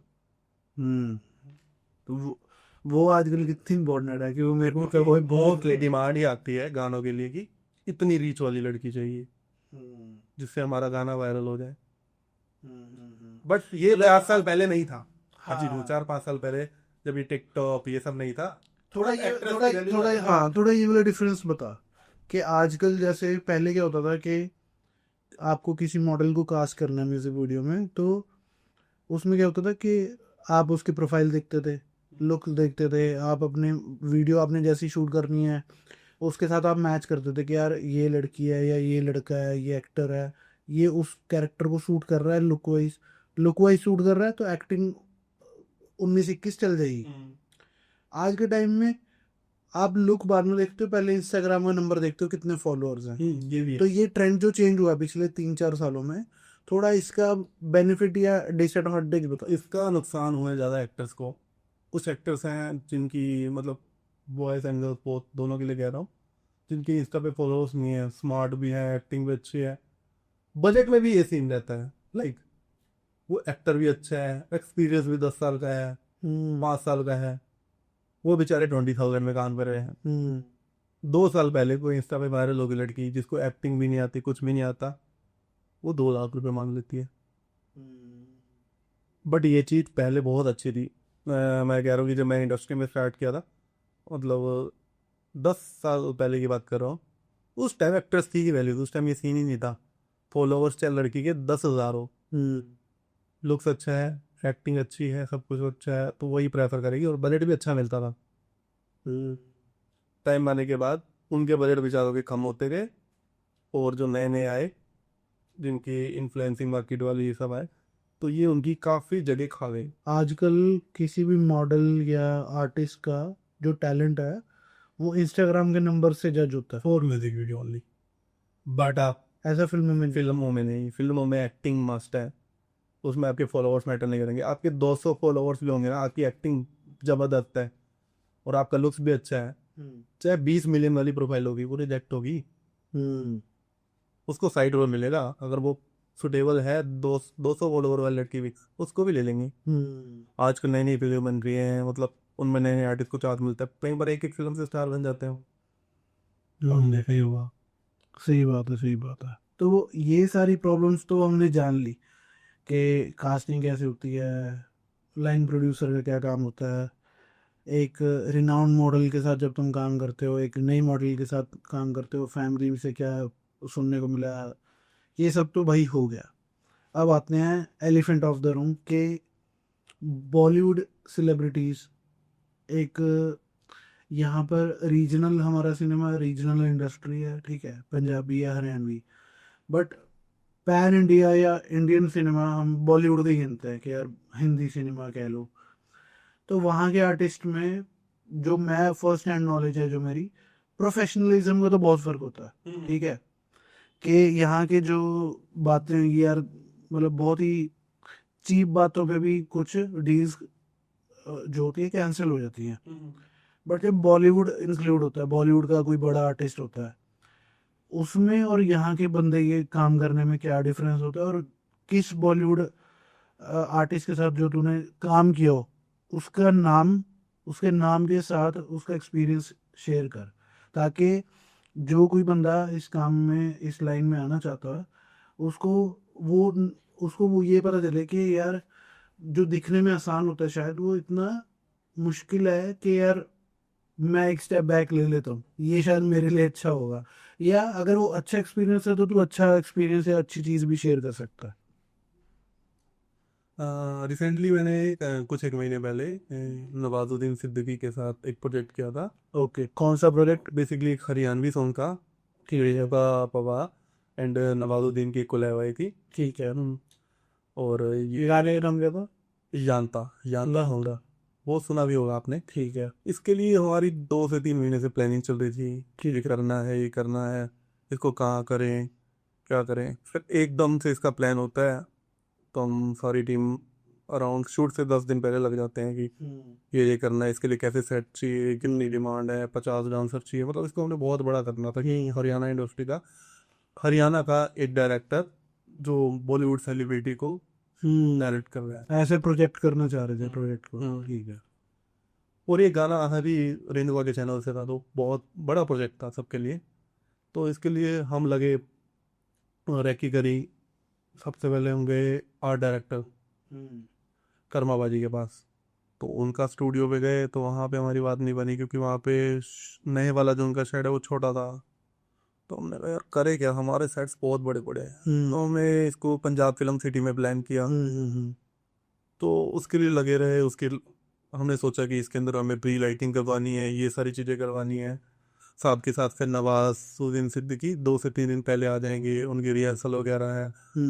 तो एकदम से सीन हुआ कि वो एक दिन लेट आएंगे, 3 दिन पहले रिहर्सल के लिए नहीं आएंगे। तो हमने क्या किया, कोरियोग्राफर को मुंबई भेजा, तो वहां पर वो रिहर्सल करवा कर आया। इधर रेहुबा की रिहर्सल चल रही है, उनके कॉस्ट्यूम्स के लिए भी बहुत मेहनत चल रही थी डे बाई डे। उसके साथ साथ जो 50 से 60 डांसर थे, उनकी एक एक डांसर के 3 3 लुक्स भी रेडी करने थे, वो भी कस्टमाइज करवाने थे, और बहुत ज़्यादा मेहनत थी। मतलब हम लगे रहे पूरी टीम बना के, मैं मेरी टीम के जितने मेंबर्स हैं हम लगे रहे। हुआ क्या, शो मतलब शूट से 2 3 दिन पहले तक सारी चीज़ें ओके रिपोर्ट चल रही थी, पर एकदम एकदम से मेरे साथ ही एक सीन हो गया। क्या? पापा बीमार हो गए एकदम से। एकदम से उनको आईसीयू में ले जाना पड़ा। तो सीन ये था कि इस शूट की सारी पेमेंट भी मेरे पास आ रखी थी, सब शॉर्ट था। उस टाइम डायरेक्टर का मेरे को ये भी कॉल आ गया कि भाई तू बोलता है तो एक बार के लिए मैं शूट कैंसिल भी कर सकता हूँ, आगे कर लेंगे, कोई दिक्कत नहीं, जो नुकसान होगा देखा जाएगा। हेलो, वो भाई की तरह है, ट्रैक्टर साहिल संधू, उनके साथ मैंने अराउंड 400 500 गाने कर लिए हैं। तो एक वो टीम वाली बात थी। उन्होंने कहा यार भाई तेरे को ज़्यादा दिक्कत है, नहीं मैंने थोड़ा कैंसिल कर दिया। मैं कहा नहीं यार कर लेंगे, देखी जाएगी। मैं टीम में 4 बंदे और ऐड कर देता हूँ, 8 से 9 बंदे टीम असिस्टेंट रख दूंगा, बाकी थोड़ा आप अपनी साइड से ही मैनेज कर लेना, कुछ छोटा मोटा पुष्पा कप हो तो। क्योंकि बहुत बड़ी टीम थी, 300 बंदों की टीम थी। लोकेशन हमने ही बुक कर रखी थी, कोई दूसरा बंदा एंटर भी नहीं कर सकता था, इतनी सिक्योरिटी थी। ओके। मतलब बड़ा तामझाम था। सीन ये हुआ, शूट से पिछले दिन, तो मतलब मैं हॉस्पिटल से टाइम निकाल के रिहर्सल वाली जगह पे गया, उनकी रिहर्सल चल रही है। मतलब कुल मिला के आर्टिस्ट में कोई नखरा नहीं था, मतलब artist totally down to earth. Nawazuddin Siddiqui बहुत ही डाउन टू अर्थ, और बेनू का भी प्रॉपर डाउन टू अर्थ ही है, वो तो बहन की तरह है मेरी। तो मतलब बहुत अच्छा एक्सपीरियंस रहा उनके साथ तो पहले तो। बट शूट वाले दिन ये हुआ, जिस दिन शूट हो उस दिन मैं हॉस्पिटल में था, और पापा एक्सपायर हो गए। उस टाइम ऐसी सिचुएशन थी, मैंने शूट भी देखना है, मतलब 50 लाख का शूट चल रहा है, मैंने शूट भी देखना है, और साथ साथ घर की सिचुएशन थी किसी का भी। मैं उस टाइम रो भी रहा था, फोन भी नहीं उठा सकता, क्योंकि इतना बड़ा शूट है, छोटा मोटा कब तो होगा। मतलब सेम डेट से शूट चल रहा है और हाँ, तो उधर फंसा है। मतलब मैं हॉस्पिटल में ही हूँ, मतलब रोने वाली सिचुएशन में ही हूँ, सारा कुछ वही हो रहा है। और मतलब डायरेक्टर ने मुझे परेशान तो बिल्कुल भी नहीं किया, उन्होंने कहा कि मोटी सी डिमांड करूंगा। बट कुछ डिसीजन होते हैं मौके पे, 1 लाख रुपए की रिक्वायरमेंट बढ़ गई, वो सब चीज़ें होती हैं, कुछ 2 लाख की रिक्वायरमेंट बढ़ गई, बड़ा छोटा तो बढ़ भी जाती है। उस टाइम मैं फ़ोन पे बात भी नहीं कर सकता, लड़कों के भरोसे डिसीजन, ज़्यादा से ज़्यादा मैं व्हाट्सएप पे रिवर्ट कर रहा था। उसके बाद पेमेंट्स भी मेरे पास थी, वो भी मैंने ट्रांसफ़र करनी। मतलब वो टाइम मैंने इस दिन बहुत ज़्यादा मतलब दोनों जगह देखते हुए गुजारा कि इधर पेमेंट्स भी करनी है, रिवर्ट भी नहीं करना, मतलब घर को फर्स्ट प्राइवेट दोनों चीज़ें मैनेज करनी है, क्योंकि मतलब ये लाइफ की सबसे टफ सिचुएशन थी। मुझे ये था कि यार एक तरफ बोल देता कि यार आगे ही कर लो, मतलब मेरे साथ ये हो गया कि ना मैं इधर का हूँ ना मैं उधर का, मतलब वो सबसे हार्ट ब्रेकिंग मोमेंट थी मेरे साथ। बट एट द एंड यूँ हुआ कि शूट अच्छा हो गया। 10-15 दिन बिजी हुए, फिर डायरेक्टर ने मुझे बुलाया कि यार वीडियो तो देख जा, तू था नहीं यार, मैंने तेरे को बहुत मिस किया। तो वीडियो देखी, बहुत अच्छी वीडियो भी बन गई। तो डायरेक्टर ने कहा कि सब मिस कर रहे थे तेरे को। फिर हमने प्लान किया कि इसका जब गाना रिलीज होना है तो उसका इवेंट प्लान किया। तब मैं प्रॉपर टीम से मिला, नवाजुद्दीन सिद्दीकी से प्रॉपर मिला, सब अच्छे से बताया। तो उन्होंने बोला कि ये हुआ था, ये सब चीज़ें, मतलब उसका इवेंट भी बॉम्बे में ऑर्गेनाइज किया और बहुत अच्छा रहा एट द एंड तो। बट ये एक सिचुएशन ऐसी हो गई थी ना इधर ना उधर, जब से जैसे मैनेज किया। बीच में लटक गया, काफी मुश्किल सिचुएशन थी, है ना? मतलब वन ऑफ द मतलब मेरी लाइफ के 5 बड़े शूट्स में से या 10 टॉप 10 बड़े शूटों में से एक था ये। मैंने करे हैं इससे बड़े, मैंने 1 करोड़ तक के वीडियोस करे हैं। बट ये मेरे लिए वैसे ही बड़ा था, उसमें स्टार कास्ट भी बहुत महंगी होगी, तो मतलब ऑलरेडी 1 करोड़ प्लस का प्रोजेक्ट था मेरा। तो अगर चलो मैं ये वैल्यू में बड़ा लगाता हूँ, बट तू इतना लकी तो था कि तूने लॉकडाउन के आसपास आई थिंक सिद्धू मूसेवाला के गाने में भी कास्टिंग का काम किया था। वो एक्सपीरियंस कैसा? मतलब वो मुझे क्रेज था, मैं इतने दिनों से ना घर में बस मतलब फंस गया था, क्यों लग रहा था कि यार उस टाइम क्या सीन हुआ। मैंने रिसेंटली फैमिली को चंडीगढ़ शिफ्ट किया। वो चंडीगढ़ शिफ्ट करते ही 2 दिन बाद लॉकडाउन लग गया। शिफ्ट का वो पहली परेशान, उसके साथ मैं भी परेशान होने लग गया। मैं भी 1 महीने से घर में बंद। अचानक से क्वेरी आती है, हम शूट कर सकते हैं पर हमें छुप छुप के जैसे जैसे हमें वहाँ जाना पड़ेगा, सिद्धू का गाना है, तूने कास्टिंग करनी है, पैसे भी नहीं मिलेंगे। कोई दिक्कत नहीं है यार, घर से निकलने को तो मिल रहा है। मैं इतना डिप्रेस सा हो गया था घर में बैठा बैठा। एक बंदा पैसों के लिए वो डिप्रेस नहीं होता, एक बंदे को आदत हो जाती है कि रेगुलर काम करना है, रेगुलर फैमिली वाले बंदों से मिलना है, मतलब अपनी फैमिली बन जाती है। जैसे तैसे निकला, मैंने कास्टिंग करी और मेरे को उस टाइम यूँ था कि मेरे को बहुत क्रेज था सिद्धू मूसे वाले का कि यार इसका गाना जरूर करना है। सबके साथ काम कर लिया, मतलब यूँ था कि यार इसके साथ मिलना ही मिलना है मैंने। तो मैं बड़े क्रेज से गया, मतलब उससे मिला, बहुत डाउन टू अर्थ बढ़िया बंदा था। और क्या ये था क्या क्या बात हुई? मतलब बस ये था, उसके शूट पे ये था कि गाना चलाना भी लाउड नहीं था। वो ईयरबड लगा के वो गाना सुनते, उसके ब्याह पे सिंक होते। तो कोई बंदा वैसे आस पास नहीं पटकने देते। मतलब उसके शूट पे गए तो उसकी फैमिली से मिले, उसके घर गए, उनके घर लस्सी भी, उसके चाचे ताऊ सबके घर गए, वहाँ सब शूट करा। उसकी लाइफ दिखानी थी बेसिकली उसमें, सिद्धू मूसेवाले की। लोगों की नज़र में वो था कि सिद्धू मूसेवाला बहुत लड़ाका सा है, मतलब लड़ता झगड़ता है, मतलब जट टाइप है, मतलब जो भी दिखेगा मार दो। बट वो बहुत डिसेंट दिखाया जाने में, कि बताया कि यार वो इतना डाउन टू अर्थ है, लोग टेकने में लगता है। रियल साइड दिखाई। रियल साइड दिखाई है कि उसकी फैमिली कैसी है, और सारी चीज़ें उसके, मतलब उसके पॉजिटिव पॉइंट दिखाए कि वो सिद्धू बहुत अच्छा है पूरे मिला के। और रियल में ही बहुत अच्छा था, उसका नेचर औसम था, मज़ा आ गया उसके साथ काम करके। कोई एक बात बता जो की हो। मैंने कहा यार पाजी फोटो खिंचानी है, उसके बाउंसर पहले साइड करें, आजा वीरे आजा। उनने फोटो खिंचाई, मैंने कहा भाई एक सेल्फी भी, फिर उसने सेल्फी भी ली। मतलब यूं नहीं था कि स्टार है तो ये फोटो ये भाव। ये कुछ चीजें बॉलीवुड सेलिब्रिटीज में देखने को मिल जाते हैं, बट यहाँ बिल्कुल नहीं था। मतलब इसकी हाइप थी बंदे की इतनी ज्यादा, बहुत मजा आया मतलब। और वो गाना क्यों नहीं चला रहे थे कि लीक हो जाएगा? मतलब उसके गाने यूं थे कि एक भी लाइन सुनगी ना लोग बस इसका गाना लीक कर दो। मतलब उस टाइम वो ट्रेंडिंग स्टार था। सही है। उसका गाना खुद ही ट्रेंडिंग नंबर 1। वो तो आज भी है। तो अभी हमारा पॉडकास्ट आई थिंक हमने ऑलमोस्ट सब कुछ मेन चीज़ें तो डिस्कस कर ली हैं इस प्रोफेशन के बारे में। अब मैं इसमें लास्ट में सिर्फ ये पूछना चाहता हूँ कि कोई ऐसी सजेशन या एक कोई मैसेज हमारे व्यूअर्स को जो इस लाइन में आना चाहते हैं, जो लाइन प्रोड्यूसर बनना चाहते हैं या कास्टिंग डायरेक्टर बनना चाहते हैं, उनके लिए कोई टिप्स कि बनना चाहिए या उनका फ्यूचर है इसमें, या और अगर है तो किन किन बातों का ध्यान रखना चाहिए? अगर कास्टिंग डायरेक्टर बनना है तो एक तो पैशन होना चाहिए, और भी होना चाहिए कि भाई मैं दिमाग मत्था खपाई कर सकता हूँ। क्योंकि सबसे बड़ा मक्खा कमाई लड़कियों के साथ होती है, उनको टैकल करना। तो अगर आप ये सब कर सकते हो तो आप स्टार्ट कर सकते हो। स्टार्टिंग से आप जूनियर गाइडेंस कोऑर्डिनेटर से स्टार्ट करो, फिर सेकंड लीड से स्टार्ट करो, फिर मेन लीड पे आओ। हौली हौली करके स्टेप बाय स्टेप आप इस चीज में आगे बढ़ सकते हो। और लाइन प्रोडक्शन है तो आपने वो लगा लो कि अपनी 30-40 साल जिंदगी दे दी अगर इसको करना है तो। मतलब बुढ़ापा जल्दी आ जाएगा लाइन प्रोडक्शन करना है तो। इसमें कोई सर पैर नहीं है। आप सुबह सबसे पहले उठोगे और सबसे लेट कर जाओगे। मतलब जिंदगी से मतलब 40 साल में 50 साल के लगने लग जाओगे, इतना बुढ़ापा आ जाएगा, इतना थक जाओगे।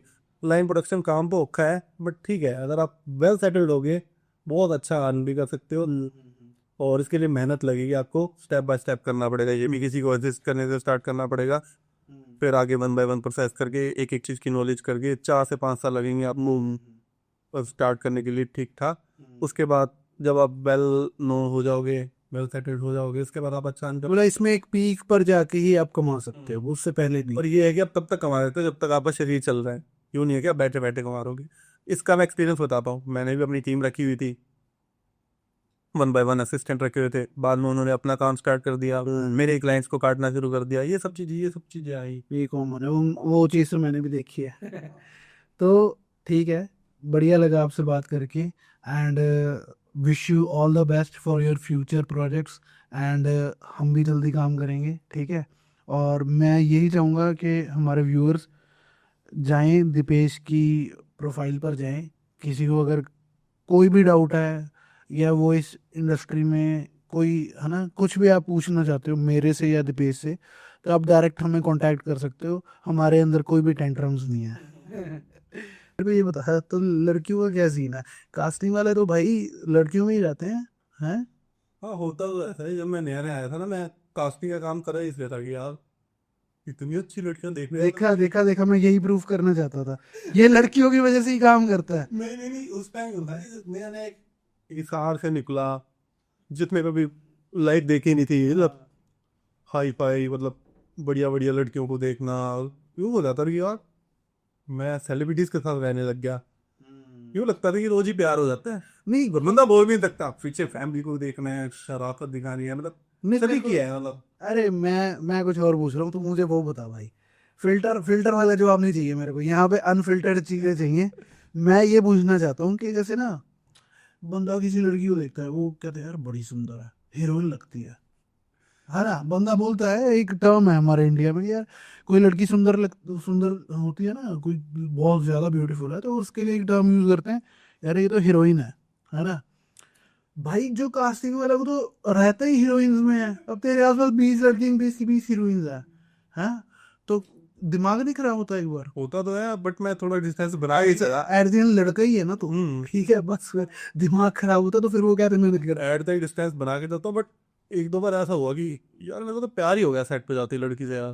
किससे प्यार हो गया? वो थी एक लड़की, तो मैंने वही वाली जो मेरे को पता है। मैंने फिर बात करनी शुरू करी, मतलब पहले ही शूट पे ही, वो तो मेरे को प्यार ही हो गया कि नहीं यार ये तो अच्छी लड़की है यार, लाइव ही दे रही है। एक बार तो ऐसा हुआ कि यार प्यार ही हो गया शूट पे। प्यार हो गया? मतलब देखते लड़की यार पूरी लाइन दे रही थी, मुझे भी वहाँ यार ठीक है लड़की भी सही है। सही। तो इसको पटा ही लेते हैं। तो उससे शूट में ही बात होनी शुरू हुई। और मैंने क्या था, मैंने तो गूगल करा जी लड़की को इम्प्रेस करने के लिए क्या करना चाहिए। लिखा चॉकलेट दो, फ्लावर दो।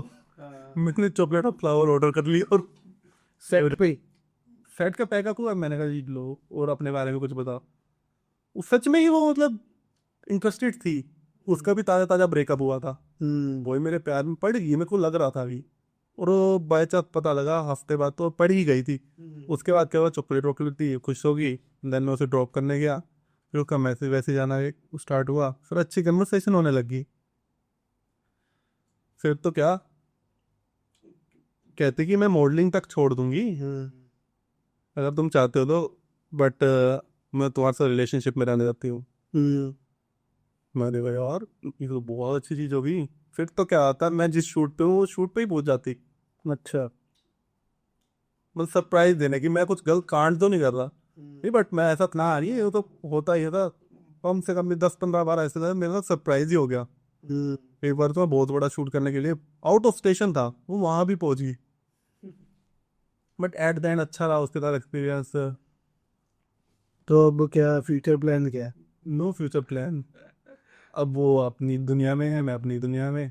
अच्छा, मतलब आप नहीं है साथ? हाँ मतलब 1.5-2 साल साथ रहे, अच्छा टाइम स्पेंड किया, ठीक है। अच्छा एक्सपीरियंस था। तो वो जब अगर तक वो मेरे साथ थी वो मेरे साथ लॉयल रही। तो वो अब अगर पॉडकास्ट देख रही है तो कोई मैसेज दे दे, जा रहो खुश रहो। जा रहो खुश रहो, हमसे दूर रहोगे। दूर ना रहो, बात तो कॉल करके थोड़ी बहुत चैट करता रहता है, बता। वो अच्छी खासी सेलिब्रिटी भी है यार, अच्छे खासे गाने का। पता है मेरे को। और एक बार मैंने इसको बोला कि यार मुझे ना इस गाने में ना मॉडल चाहिए, और मैंने इसको स्पेसिफिकली बताया कि यार मुझे ये वाली मॉडल चाहिए। कहता नहीं भाई, ये कोई मॉडल है, आप इसको लो। मैंने कहा यार ये फोर्स क्यों कर रहा है मेरे को, इसने मेरे को से ना वो 5-6 गानों में वो मॉडल वो करवा दी कास्ट। मैं कहा ठीक है भाई, तू बोल रहा तो अच्छे ही काम होगा। मेरे को बाद में पता चला कि भाई ये सेटिंग थी बंदे की। मैं कहा यार ये तो ना उसको वही काम करवाता होगा जहाँ मेरे को पता है सेफ है। Thank you at the end हूँ तो मैं लड़का ही यार, देखना पड़ता है। तो ये हमारी लाइन में ये वाला सीन भी बहुत चलता है ना, ये जो लड़का लड़की मिक्स वाला ब्रीड चलती है। हाँ होता है यार, ये भी है, फॉरन बहुत देखा है। एक हमारी लाइन में वो भी तो होता है यार, जैसे कास्टिंग डायरेक्टर तू तो प्रोफेशनली कर रहा है, कोई एक वॉना भी होता है ना बॉयज के यार, मतलब ज्यादा ही फेमिनिन होता है कि यार लड़के हैं, हरकतें लड़कियों वाली हैं, बट ऑर्गेनिकली कुछ नहीं है, समझ है ना तू? यार इसका थीम मैं बताता हूँ, एक मेरे साथ वैसे एक्सपीरियंस हुआ। वो नया नया मॉडलिंग वाला नहीं बताया था आपको कि मैंने 50,000 रुपये दिए पोर्टफोलियो बनाया था। तो उसके बाद पोर्टफोलियो बनाने के बाद ना मैं सोचा मॉडलिंग वॉडलिंग लिंक तो बन गए थे। तो एक मेरे को फेसबुक पे मैसेज आता है एक फोटोग्राफर का, ये गुड़गांव में मतलब एक एड शूट है, आपको आना पड़ेगा। तो मैंने कहा आ जाते हैं जी। कह रहे टी शर्ट उतार के फोटो भेजो। ना मेरा कहा, मेरी कौन सी सिक्स पैक है। मैंने कहा, क्या पता मॉडलिंग में भेजनी होती हो, टी शर्ट ही तो उतारनी, कोई बात नहीं, लड़का ही हो। उसके बाद कहता पैंट उतार के भेजो।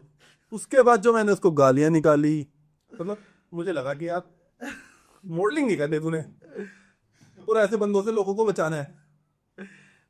तो अब अगर सपोज करो मैं एक डायरेक्टर हूँ ही वैसे तो, थोड़ा बहुत हूँ। तो सपोज करो मैंने एक म्यूजिक वीडियो बना दिया, मैंने तुम्हें हायर किया एज ए लाइन प्रोड्यूसर। तो पंजाब में एक आम म्यूजिक वीडियो बनाने में क्या खर्चा आता है और किन किन चीज़ों पे आता है, और किन पे तू तू ये सजेस्ट कर सकता है कि यार हमें इन पंजाब में इन चीज़ों पे खर्चा होता है या हरियाणा में इन चीज़ों में खर्चा होता है, ये नहीं होना चाहिए, इग्नोर होना चाहिए, या वेस्ट हो जाता है पैसा एक गाना बनाने में। बेसिकली गाने की फाइनेंशियल स्ट्रक्चर बता कि एक गाना, आम गाना म्यूजिक वीडियो कितने में बनता है? वीडियो 2.5 लाख से 2.5 लाख से स्टार्ट हो जाता है। 2-2.5 लाख से स्टार्ट हो जाता है। 2-2.5 लाख में वो पैसा कहाँ कहाँ लगता है? Location, camera, makeup team, spot team, lighting, DOP, costume designer. पर ये खर्चा नया ऐड हुआ है इंडस्ट्री में। कौन सा? कॉस्ट्यूम, कॉस्ट्यूम का? मतलब 5 से 6 हज़ार पीछे जाओगे तो कॉस्ट्यूम का कोई खर्चा ही नहीं होता था। याद है मुझे। हाँ, तो सब अपने कॉस्ट्यूम लेकर आते थे, हम आर्टिस्ट को बोलते थे जी अपने कॉस्ट्यूम ले आना जी। अब ये 20 से 30 हज़ार 35 हज़ार थी, वो लगा लो कि हमारी फीसें पहले से कम हो गई हैं, कॉस्ट्यूम वाले की ट्रिपल हो गई हैं। हाँ। मतलब मैंने जब स्टार्ट किया था, मैं इतने साल में एक अमाउंट लेता हूँ 20 से 25 हज़ार, बट कॉस्ट्यूम वाला समझे 50 हज़ार भी ले जाता है। तो बस सुनता है मुझे, मतलब मुझे लगता है वो ओवर एक्सपेंस है। अब वो पैसे मुझे मिलने चाहिए, मेरी 3 दिन की मेहनत है, उसमें तो घर बैठे बैठे कपड़े ही भेजने हैं मुझे लगता है। बट उनकी मेहनत है, उनका टैलेंट है, उनकी मेहनत है एक्चुअली।